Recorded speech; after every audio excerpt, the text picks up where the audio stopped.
সম্পূর্ণ নিরামিষ আলুর এই রেসিপিটি রুটির সঙ্গে পরোটার সঙ্গে একদম রেডি হয়ে গেছে। নমস্কার বন্ধুরা, দিশা কিচেনে সকলকে স্বাগত। প্রতিদিনের মতো আজকে চলে এসেছি দারুণ একটা রেসিপি নিয়ে।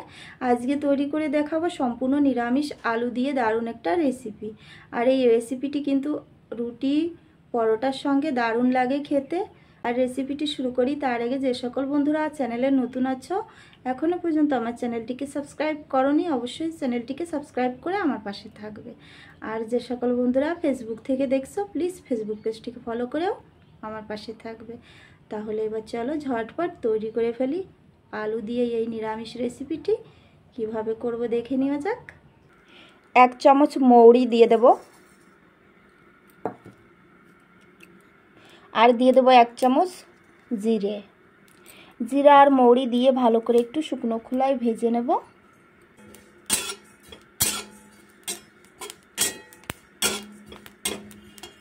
নামিয়ে একটু ঠান্ডা করে গুঁড়ো করে নেব। নিরামিষ দিনে কিন্তু এই রেসিপিটি রুটির সঙ্গে পরোটার সঙ্গে খেতে কিন্তু দুর্দান্ত লাগে, অবশ্যই বানিয়ে দেখতে পারো বন্ধুরা। আমি এখানে 4টে আলুকে খোসা ছাড়িয়ে কেটে ধুয়ে নিয়ে নিয়েছি। এবার আলুগুলোকে ভেজে নেব। গ্যাস ধরিয়ে একটা কড়াই বসিয়ে দিয়েছি, কড়াইটা ভালোই গরম হয়ে গেছে। দিয়ে দেব সর্ষের তেল কড়ার মধ্যে।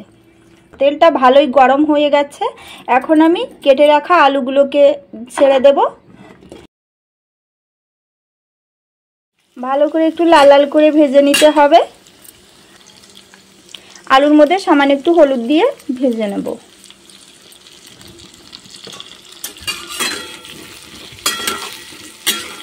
এতে করে ভালো কালার আসবে আলুতে। হলুদটা দেওয়ার জন্য আলুগুলো ভাজা হতে হতে আমি মশলাটা তৈরি করে নেব। এখানে নিয়ে নিয়েছি একটা টমেটো কুচি, কয়েকটা কাঁচা লঙ্কা, আর নিয়ে নিয়েছি আদা। এবার এগুলোকে একটা মিক্সিং জারে দিয়ে একটা পেস্ট বানিয়ে নেব। এবার এইগুলোকে একটা মিক্সিং জারের মধ্যে নিয়ে নিলাম। আর এর মধ্যে দিয়ে দেবো কয়েকটা চারমগজ। চারমগজটা যদি না থাকে কাজু বাদামটাও দিতে পারো। এবার আমি ঢাকনাটা লাগিয়ে দিলাম। সুন্দর করে একটা পেস্ট বানিয়ে নেব। মশলার পেস্টটাই যে বানিয়ে নিয়েছি। আলুগুলো এই যে ভাজা হয়ে গেছে, দেখো লাল লাল করে ভেজে নিয়েছি। এবার তেল ঝরিয়ে তুলে নেব।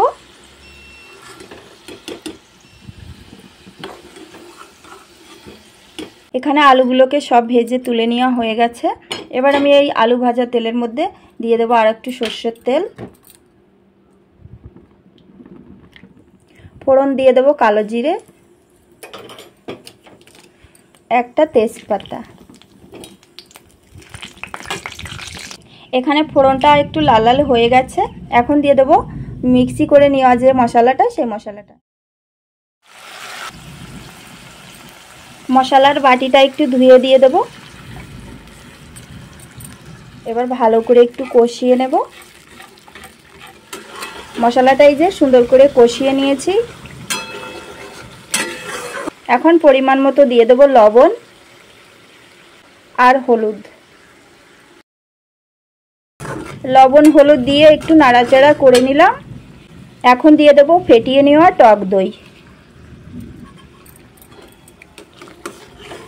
টক দইটা দিয়ে কিছুক্ষণ আরো কষিয়ে নেব।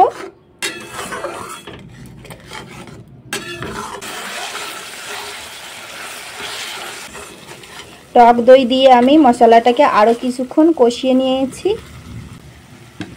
এখন দিয়ে দেব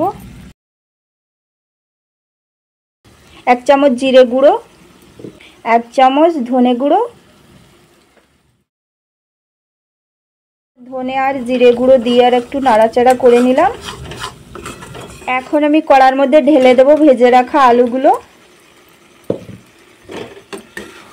এবার আলুগুলো দিয়ে আর একটু কষিয়ে নেব।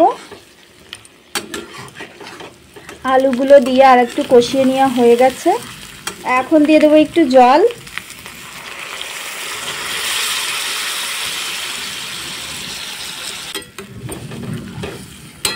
এবার ঢাকনা চাপা দিয়ে 5 মিনিট রান্না করব লো আছে।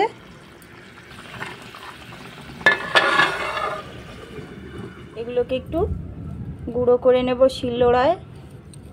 এরকম করে গুঁড়ো করে নিয়েছি। এবার ঢাকনাটা খুলে দেখি। আমি 2-3 বার করে ঢাকনা খুলে খুলে একটু নাড়িয়ে চাড়িয়ে আবার ঢাকা দিয়ে রেখে দিয়েছি। গ্যাসের আঁচটা বন্ধ করে দিলাম। এখন উপর দিয়ে দেবো একটু ধনেপাতা কুচি। ওই মশলাটা দিয়ে দেবো উপর দিয়ে। ভেজে বেটে রাখা মশলাটা দিয়ে একটু নাড়াচাড়া করে নিলাম। এখানে আলুর তরকারিটা একদম রেডি হয়ে গেছে বন্ধুরা, দেখো। চাইলে এর মধ্যে একটু ঘিও দেওয়া যেতে পারে। এখন এই যে আলুর তরকারিটা এখানে একদম রেডি হয়ে গেছে। রুটির সঙ্গে, পরোটার সঙ্গে, যার সঙ্গে ইচ্ছা কিন্তু এটা খাওয়া যেতে পারে।